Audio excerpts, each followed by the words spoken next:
Hello everyone, and welcome. It's a bit of a unique video today. We're going to kind of just look at some things that have happened in the world of football, but also, it's a 1 year anniversary. This channel has been created on this day 1 year ago. Although I'm recording this on a Friday evening, so not quite, at the time of recording, but when this is released, it will have been 1 year since this channel was accidentally created. And I thought, may as well put a few videos on there. May as well not let it go to waste. So yeah, it's been good. It's been a fun ride so far. I don't really post that frequently because, I've got other things going on, so... But I do like to post something every now and then, to kind of, give some enjoyment from people who, don't really have much to do in a current situation in time. And also, I don't sometimes have much to do.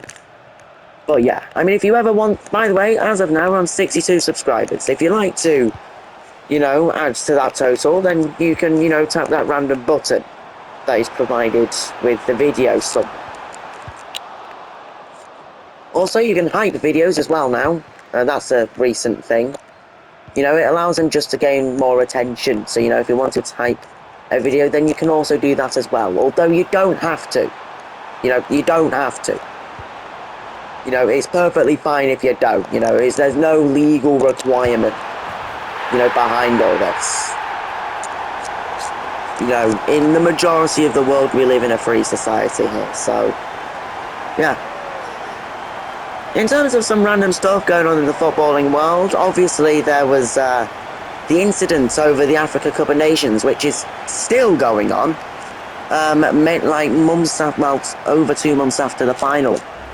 Morocco essentially lost the final to Senegal, but a few dodgy decisions went in their favour in the latter phases of the final, and Senegal were just massively, annoyed. So they walked off the pitch in protest and came on about 17 minutes later. And then Brahim Diaz goes on to miss a penalty. That was awful. And then Senegal go on to win after extra time. And now CAF have overturned the result because they're saying that the game was forfeited by Senegal effectively, and therefore they've decided that, well, it's now a win for Morocco, who lost the final but won the tournament. And this only adds to some more dodgy stuff that has seemed to have been going on, with many dodgy decisions over the course of the tournaments going in Morocco's favour. And ultimately, they managed to kind of get to the final, but what seems to be a bit of support from the officials, and also as well questions whether the CAF Moroccan Championship has gone a bit too close to the point where the hosts, go on to win the tournament with these decisions, just so happening to go in their favour, Although the Senegal Football Federation have appealed the CAF's decision to CAS, the Court of Arbitration for Sport, which is the highest court in the world for sports. So, so technically, this is still ongoing, despite, it being over 2 months since the final finish. So, as of now, we still technically don't know who's actually won AFCON 2025. It's kind of, interesting, to say the least, but also kind of disappointing for African football, as that, only sets them back, several years and stuff. Also, I don't see how any of this would logistically work, given the fact that Senegal are refusing to hand the trophy over, the medals over, and the prize money over to Morocco. So, yeah. I do think that CAF has made completely the wrong decision here. Ultimately, Senegal won on the night, and if they were to forfeit and if they was to confirm the forfeit, that it should have been done on the night. Albeit, there would have been some serious repercussions in terms of the Senegalese fans and stuff, potentially. You know, them going violent to probably the Moroccan fans and stuff, if that was, happen. And that wouldn't be pretty, wouldn't it? But yeah, hopefully that, situation gets resolved. I do think Senegal are the true winners of AFCON, and I'm betting that, well, I'm not betting anything, but I'm thinking will ultimately overturn CAF's decision and award the title to Senegal. But yeah, the champions of Africa will be decided in a courtroom. How lovely. In terms of other news as well, Arsenal thriving, absolutely thriving in the Premier League right now. 9 points clear with a game extra over City. But they are 9 points clear and they are certainly favourable on winning the title. I think it's like they have like a 94% chance of winning it. Although they have just lost the Carabao Cup final to Manchester City. So yeah. So the quadruple is over for Arsenal, but hey, the treble's still there. They are effectively favourites to win the FA Cup. Well, that's debatable, that.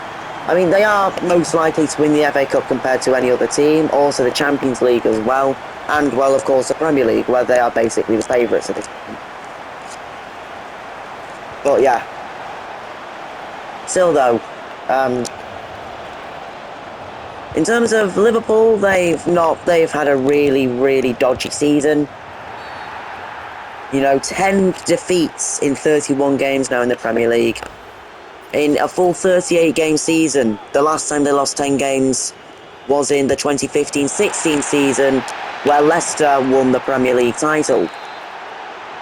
And there they actually lost 10 games exactly in 38 games. Now they've lost 10 games in 31. So it's the first time in 10 years that Liverpool have lost this many games in a Premier League season. Of course, ultimately, they've won 2 titles since. One being in 2020 and another being in 2025.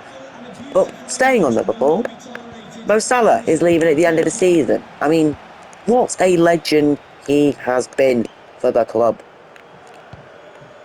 The Egyptian King, he's known as, is definitely probably one of the greatest Liverpool players in history, winning basically everything there. He's won a Carabao Cup, well, he's won 2 Carabao Cups actually. He's won an FA Cup, he's won the Champions League, 2 Premier Leagues, a Club World Cup. I mean, what more could he ask for? He's won a few Golden Boots as well.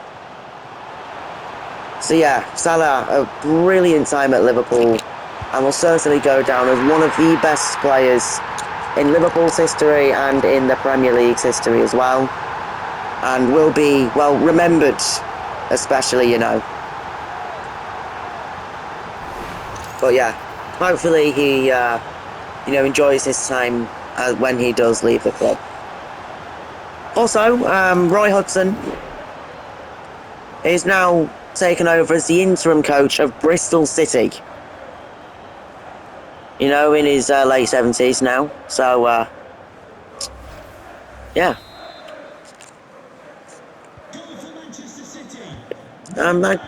This video is kind of just a short one, So, we're going to close it here. Again, you can like it if you wanted.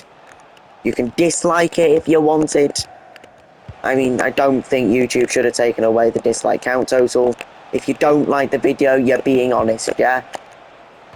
If you do like the video, then you can press the like button. I mean, it also does help with more people seeing these videos, if they felt like it. Although then again, we do have a click-through impression rate of 0.6%. Which is impressive.